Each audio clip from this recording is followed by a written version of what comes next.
Umalis ng madaling araw, walang paalam na tuwiran. Hawak lang isang maleta, tiket papuntang malayo. Ang lupa ng iba'y magiging bahay, kahit hindi kailanman. Ang mukha ng aking mga anak, iiwan sa larawan. Ang trabaho'y mabigat, mga kamay ko'y naumula. Walang Tagalog dito sa hangin, walang amoy ng bahay. Sumusupat ako ng oras sa mga barya na natitipid.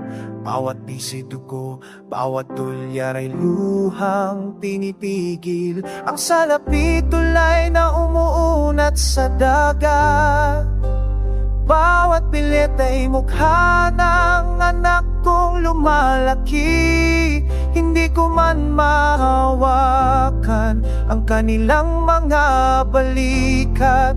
Ang kwata'y nag-uusap para sa'kin, bumubulong ng pagmamahal. Nakikita ko sa sulat ng asawang presyo, bigas, singil sa kuryente, tuition sa inyo.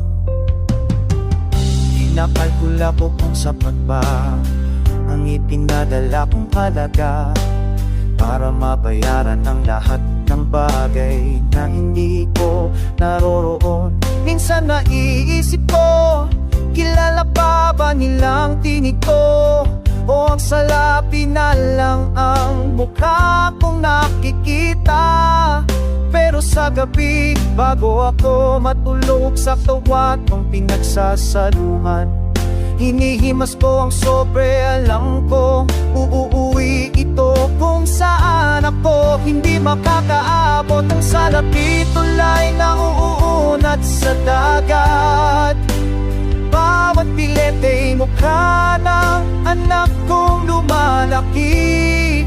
Hindi ko man mahawakan ang kanilang mga balikat. Ang kwarta'y nag-uusap para sa'kin, bumubulong